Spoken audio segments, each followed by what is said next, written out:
আর এই মুহূর্তে যে খবরের দিকে আমরা নজর রাখবো, যাদবপুর কাণ্ডে পুলিশের বিরুদ্ধে মামলা। আরও একবার আপনাদেরকে জানিয়ে রাখি, যাদবপুর কাণ্ডে পুলিশের বিরুদ্ধে মামলা। ইন্দ্রানুজের অভিযোগের ভিত্তিতে এফআইআর দায়ের। ইন্দ্রানুজ রায়, যে পড়ুয়া কার্যত গাড়ির নিচে চলে যায় শিক্ষামন্ত্রী, তার অভিযোগের ভিত্তিতে এফআইআর দায়ের। পুলিশ একপেশেভাবে বিষয়টি তুলে ধরেছে, এমনটাই অভিযোগ। পুলিশ একপেশেভাবে বিষয়টি তুলে ধরেছে, এমনটাই অভিযোগ। এই নিয়ে আইনজীবী তরফ থেকে কি বলা হচ্ছে শোনাবো আপনাদের। 7খানা এফআইআর রেজিস্টার হয়েছে। 7খানাই হচ্ছে শাসক দলের ভার্সান আর পুলিশের ভার্সান। যারা ইনজিওর্ড হয়েছে তারা অভিযোগ করেছে, তাদের অভিযোগকে এফআইআর করা হয়নি। আদালতে আজকে প্রশ্ন করে কেন এফআইআর হয়নি, জাস্টিফিকেশান দেওয়ার চেষ্টা হয়েছে স্টেটের পক্ষ থেকে। আলটিমেটলি আদালত বলেছেন আজকের মধ্যে এফআইআর, আর 7 দিন পরে কি তদন্ত করছে তার রিপোর্ট জমা করতে হবে আদালত। আদালত বলেছে যে স্টেটের মতো বিহেভ করতে হবে। স্টেট যদি বায়াসড মনোভাব দেখায় তাহলে তো সাধারণ মানুষের বিশ্বাস উঠে যায়। যেখানে রাজ্যের মন্ত্রী আসছে, তার কাছে ইন্টেলিজেন্সের খবর ছিল কিনা? আপনি এত হোয়াটসঅ্যাপ দেখাচ্ছেন, তাহলে সেই খবর যদি আপনার কাছে ছিল তাহলে মন্ত্রীকে জানানো হয়েছিল কিনা? যদি মন্ত্রীকে জানানো হয়ে থাকে তাহলে সেই জানানোর পরেও তিনি সেটাকে অমান্য করে গেছেন কিনা। তো এই সংক্রান্ত রিপোর্ট আদালতকে পেশ করতে হবে আগামী 7 দিন।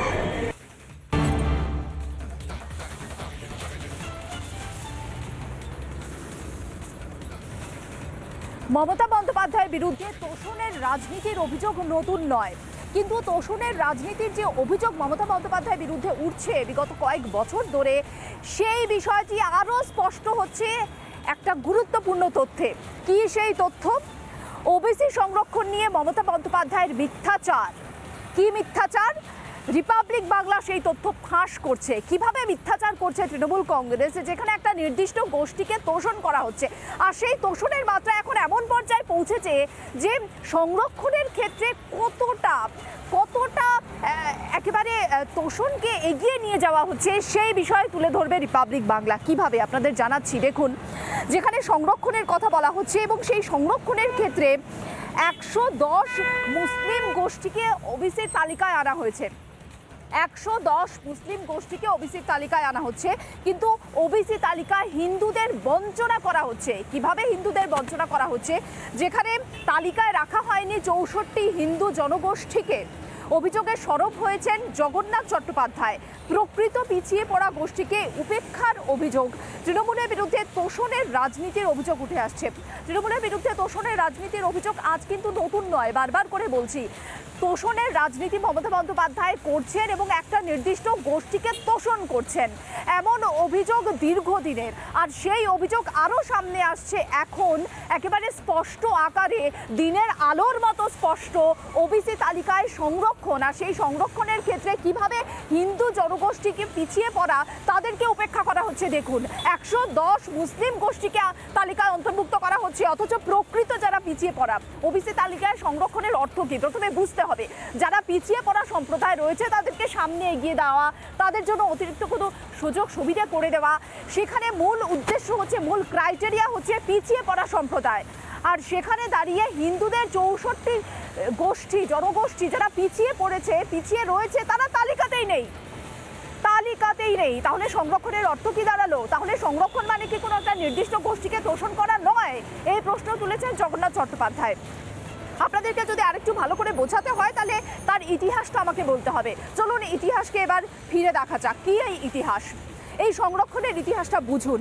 অনগ্রসরের সংরক্ষণের ইতিহাসে 1992 সালে দেশে ওবিসি সংরক্ষণ চালু হয়। 1993 সালে যেখানে বাংলার পরিসংখ্যান জানতে নতুন কমিশন গঠন করা হয়, 66 গোষ্ঠী ওবিসি তালিকাভুক্ত করা হয়। তার মধ্যে 66 গোষ্ঠীর মধ্যে 12 গোষ্ঠী মুসলিম ছিল। 2004 সালে কি হয়েছে? রঙ্গনাথ মিশ্র কমিশন গঠন করা হয় এবং তাতে পশ্চিমবঙ্গে ওবিসিদের ফের সমীক্ষা চলে। 2010 সালে সেই 42 গোষ্ঠী ওবিসি হিসেবে চিহ্নিত করা হয় এবং 42-এর মধ্যে 41 গোষ্ঠী মুসলিম। 2012 সালে কি হয়? আরও 35 গোষ্ঠীকে ওবিসি তালিকাভুক্ত করা হয়। নতুন আইন ঘোষণা করে তৃণমূল সরকার এবং নতুন করে 37 গোষ্ঠীকে ওবিসি ঘোষণা করা হয়। এবার 2024, যেখানে হাইকোর্টে ওবিসির মামলা যায় এবং 2010-এর পর ওবিসি গোষ্ঠীদের বাতিল করা হয়। 114 গোষ্ঠীকে ওবিসি থেকে বাতিল করা হয়।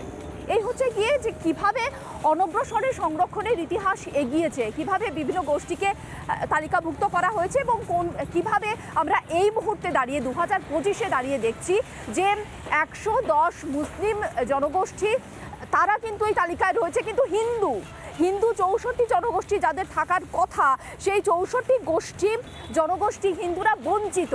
কি অভিযোগ জগন্নাথ চট্টোপাধ্যায়ের, শুনুন।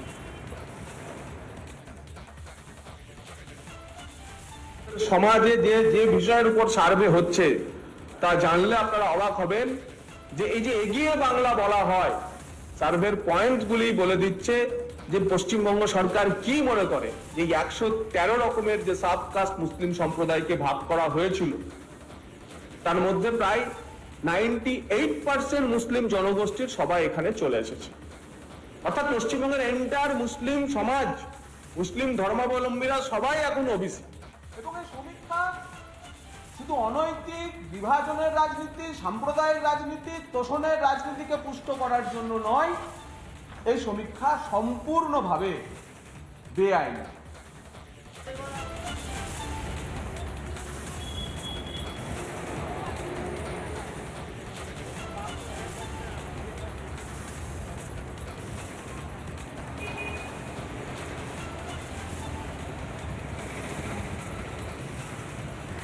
জগন্নাথ চট্টোপাধ্যায়ের বক্তব্য আমরা শুনলাম। মমতা বন্দ্যোপাধ্যায়ের বিরুদ্ধে যখন এই তোষণের রাজনীতির অভিযোগ ওঠে তখনই খুব সুন্দর করে পাশ কাটিয়ে চলে যান তিনি, বারবার আমরা দেখেছি সেটা। একবার দেখাবো মমতা বন্দ্যোপাধ্যায় এই বিষয়ে কি বলেছিলেন। তপশিলীদের সংরক্ষণ তুলে দেবে, ওবিসিদের তুলে দেবে, আদিবাসীদের তুলে দেবে, সংখ্যালঘুদের অস্তিত্ব তুলে দেবে। আমরা যারা হিন্দু আমরাও এর থেকে রেহাই পাবো না। হিন্দু, মুসলমান, শিখ, খ্রিস্টান সবাই চলে যাবে, একমাত্র মোদি থাকবে আর মোদির কয়েকটা গুন্ডা থাকবে, আর দেশে কেউ থাকবে না। ওদের নিজেদের ওবিসি রিজার্ভেশন আছে, আমি করে দিয়েছিলাম 17% রিজার্ভেশনের মধ্যে ওদেরও রিজার্ভেশন আছে, আর 97%। কেন মুসলিমরা আপনাদের কাছে হাত দেবে?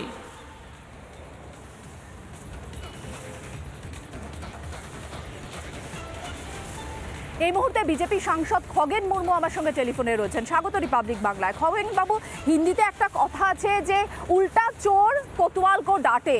মমতা বন্দ্যোপাধ্যায়ের বক্তব্য শুনলে, তার কার্যকলাপ দেখলে এমনটাই মনে হতেই পারে, কারণ 110 গোষ্ঠী মুসলিম জনগোষ্ঠী তারা ওবিসি তালিকায় অন্তর্ভুক্ত, অথচ 64 গোষ্ঠী হিন্দু তারা বঞ্চিত। তাহলে সংরক্ষণের অর্থ কি? শুধুমাত্র তোষণ? এখানে পশ্চিমবাংলাতে তোষণের রাজনীতি চলে। পশ্চিমবাংলায় একমাত্র রাজ্য যে পশ্চিমবাংলা, যে রাজ্যে এখানে একজন মুখ্যমন্ত্রী তিনি যে কথা বলেন তার উল্টো কাজ করেন। অন্য কোনো রাজ্যের কোনো মুখ্যমন্ত্রী এতটা মিথ্যা কথা বলেন কিনা আমি জানি না। মিথ্যা আজকে যদি বলা যায়, উনি তো সপ্তাহে শ্রী বলেন, তিনি মিথ্যাশ্রী বলে আমি তাকেও বলছি, মিথ্যাশ্রী তিনি। এবং তার যদি কম্পিটিশন হয় মিথ্যা কথা বলার জন্য, তাহলে তিনি 1 নম্বরে অবশ্যই তিনি হচ্ছেন প্রথম পুরস্কার পাবেন মিথ্যা কথা বলার জন্য। অর্থাৎ আজকে ওবিসিদের বা আজকে হচ্ছে যে সমস্ত মানুষকে যদি সুরক্ষা দেওয়ার ক্ষেত্রে কোনো কেন্দ্রীয় সরকার, যে এতদিন ধরে আমরা দেখেছি যদি কোনো সরকার কোনো সেই মানুষগুলোকে সুরক্ষা দেওয়ার চেষ্টা করে থাকেন, সেটা হচ্ছে নরেন্দ্র মোদীর নেতৃত্বে, আদরণীয় আমাদের দেশের প্রধানমন্ত্রী আদরণীয় নরেন্দ্র মোদীজির নেতৃত্বে যে সরকার চলছে, সেই সরকার আজকে আদিবাসী, একমাত্র আদিবাসীদের, উনি আদিবাসীর কথা বলছেন তো, আদিবাসীদের যে কেন্দ্রীয় সরকারের যে মন্ত্রিমণ্ডল মন্ত্রিসভা যে আজকে গঠন করেছেন আমাদের দেশের প্রধানমন্ত্রী যখন অটল বিহারী বাজপেয়ীজি ছিলেন, সেই সময়তে আমাদের হচ্ছে কেন্দ্রে আদিবাসীদের একটা হচ্ছে যে মন্ত্রিসভা গঠন হয়েছে। তারপরেও এখন দেখছেন যে এই আদিবাসীদের জন্য যত রকমের, আপনি যদি দেখেন এখন আমাদের যে জনজাতীয় গৌরব দিবস ঘোষণা করেছেন আমাদের দেশের প্রধানমন্ত্রী নরেন্দ্র মোদীজি, আমাদের দেশের প্রধানমন্ত্রী সমস্ত মানুষ ওবিসি এবং যারা এসটি এদের জন্য এবং সাধারণ মানুষ সবকা সাথ সবকা বিকাশ সবকা বিশ্বাস সবকা প্রয়াসের ভেতর দিয়ে কাজ করে চলেছেন সব মানুষের জন্য। আর আমাদের রাজ্যে এখানে কি হচ্ছে, শুধু তুষ্টিকরণ, যে আমি এখানে শুধু এদের জন্য কাজ করব, শুধু এখানে একটা সম্প্রদায়ের জন্য তিনি তুষ্টিকরণের কাজ করছেন। আমরা আমাদের রাজ্যের সাধারণ মানুষ তারা আজকে তিথি বিরক্ত হয়ে গেছে, সব দিক থেকে বঞ্চিত হয়েছে, কেন্দ্রীয় সরকারের প্রকল্প থেকেও বঞ্চিত হচ্ছে। তো রাজ্যের সরকারের দায়িত্ব হচ্ছে প্রত্যেকটা মানুষকে সমানভাবে তাদের পরিষেবা দেওয়া। বঞ্চনার একটা রাজনীতি চলছে আর তোষণের রাজনীতি চলছে, আপনার দাবি মতো। ধন্যবাদ খগেন বাবু আমাদের সঙ্গে কথা বলার জন্য। নানা ধরনের কন্টেন্ট দেখার জন্য লাইক করুন, শেয়ার করুন আমাদের ফেসবুক পেজ, সাবস্ক্রাইব করুন আমাদের ইউটিউব চ্যানেল। পাশাপাশি অন্যান্য ব্রেকিং নিউজের জন্য অবশ্যই চোখ রাখুন রিপাবলিক বাংলায়।